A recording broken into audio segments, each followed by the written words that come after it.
घर में ठाकुर जी बिराजता हो तो झारी चरण स्पर्श करवो।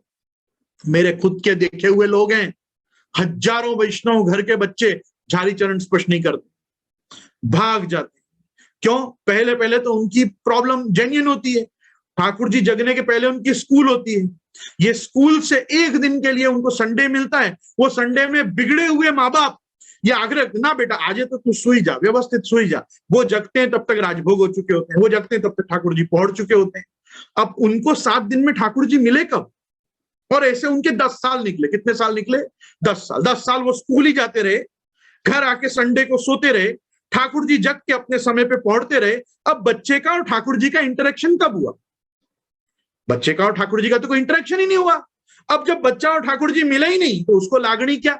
अब वो बड़ा हुआ, बड़ा हो के वो क्या बोलता है, दादी तमारा ठाकुर जी, मम्मी तमारा ठाकुर जी पोड़ी गया, मम्मी तमारा ठाकुर जी आरोगी लीधु, मम्मी तमारा ठाकुर जी हजी बाकी से बधु भोग धरवानु। हमारा ठाकुर जी मारा ठाकुर जी होता ही नहीं। वो 10 साल तो कभी रहा ही नहीं बेचारा। उसको तो उठा के बोल दिया कि जाओ स्कूल जाओ। वो स्कूल से आया तब तक ठाकुर जी पौड़े हुए मिले, तो उसने तो भगवान को शेष शाही देखे हमेशा। नमामि हृदय शेषे लीला क्षीराब्दी शाहीनम। वो लक्ष्मी सहस्त्र लीला अभी वो नहीं देख पाया, उसने शाहीनम ही देखा। अब उसको तुम पकड़ के बोल रहे हो केम ठाकुर जी मां नहीं आओ तो, केम झारी चरण स्पर्श नहीं करतो, केम? तुम्हारे पड़ोसी के घर जाते हो क्या कोई काम से? कभी नहीं जाते हो। पड़ोसी को बॉदर भी नहीं करते हो। कितने लोगों तो पता भी नहीं होता है बाजू के फ्लैट में इतने समय से कौन रह रहा है। क्यों?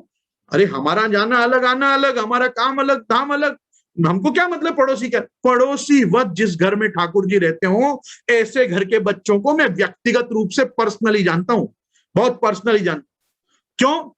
उसमें किसकी गलती बताऊं? माता पिता की गलती बताऊं, स्कूलिंग की गलती बताऊं, बच्चों की गलती बताऊं? और जब हमको कहा जाता है इनको बोलो कि सेवा में आए, मैं क्या मुंह से बोलूं? मैं क्या अधिकार से बोलूं?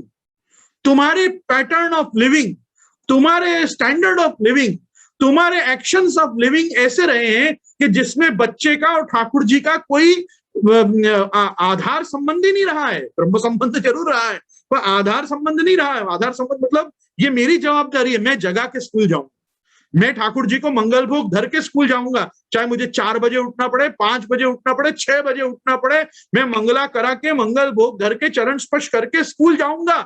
ये अगर उसके मन में भावना होती ना तो वो स्कूल से आके भी एक बार पूछता कि ठाकुर जी जागे छे कि पोड़ी गया। अब उसको क्या मतलब?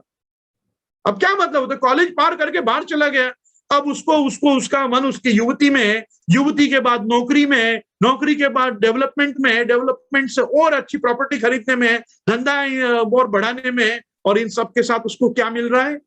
Tension, depression, frustration, suppression.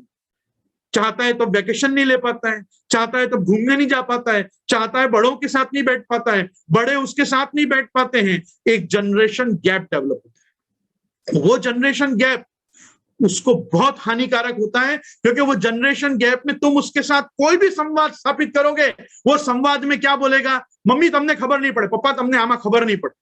अरे તમારા સમયની વાત અલગ હતી, હમણાંનો સમય અલગ છે। અરે તમને આ બધું नहीं खबर पड़े। नहीं खबर पड़े मतलब अभी जो तुम सब बातें कर रहे हो क्या हिब्रू में कर रहे हो, फ्रेंच में कर रहे हो, जर्मन में कर रहे हो? नहीं, बातें तो वही है तुम्हारी, लेकिन क्या हो रहा है? तुम बैठे रहोगे घर में, वो दूसरों से इंग्लिश में बात करेगा ताकि तुम ना समझो बात क्या हो रही है।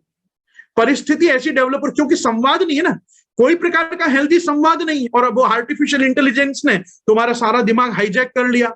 अब तुम तुम्हारे फेसबुक में, वो उसके फेसबुक में, तुम तुम्हारे व्हाट्सएप में, वो उसके व्हाट्सएप में, तुम तुम्हारे यूट्यूब पे, वो उसके यूट्यूब पे। अब तुम बात कब करोगे? बच्चे से कब बात करोगे? मुझे आप बताओ। आपके पास कोई समय नहीं है उसके साथ बात करने के लिए। खाने के टाइम खाते खाते भी आदमी अपनी चैट चेक कर रहा होता है। अरे चाटने का टाइम है, चैट का टाइम नहीं है। पर चैट और चाट जहां एक हो गई है वहां दिमाग चट गया है सब लोगों का। क्यों? घर में सत्संग का कोई क्रम डेवलप नहीं किया। घर में सत्संग का ऐसा कोई स्टेशन क्रम डेवलप नहीं किया कि दुनिया गई भाड़ में, इस टाइम यहाँ आना पड़ेगा, इस घर में रहना है तो 9 से 10 ये कथा में बैठना पड़ेगा, नहीं तो अपना घर कर ले अलग। बहुत कमाना आ गया है ना, जाओ get out of my house. वो ढंग का जब तक घर के हेड्स में एटीट्यूड नहीं होगा, religious sentiments, religious feelings, religious emotions के लिए, तब तक स्पिरिचुअलिटी को आप डेवलप नहीं कर सकते अपनी जनरेशन। ये जो डॉक्टर हरीश भाई ओझा आपको कह रहे हैं ना कि आपके बच्चों के फ्यूचर के लिए, आपके फ्यूचर के लिए, मैं फ्यूचर गया भाड़ में, मैं प्रेजेंट की बात कर रहा हूं। प्रेजेंट में किसको क्या मालूम है संप्रदाय के बारे में? संप्रदाय की क्या विचारधारा है, संप्रदाय की क्या आइडियोलॉजी है, संप्रदाय की क्या फिलॉसफी है, संप्रदाय कैसे चलता है। हवेली मंदिर चलाना संप्रदाय नहीं है।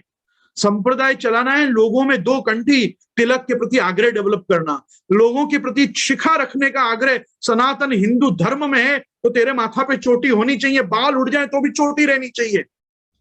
वो ढंग का एक अपना आउटलुक, सांप्रदायिक आउटलुक मेंटेन करना। पूरा जगत टैटू लगा के बैठा हुआ है, आप उनको तिलक नहीं लगवा पा रहे हो। वो अपना शरीर खुदवा खुदवा के कुछ ना कुछ केमिकल भरवा भरवा के एक चिन्ह को प्रदर्शित कर रहे हैं कि देखो ये है, ये जो चीज मैं अंदर से फील करता हूं, तो उसको आप ये नहीं लगवा पा रहे हो। क्या नपुंसक माता पिताओं की ये तो पूरी कौम है, इस समय की जनरेशन है कि जो बच्चों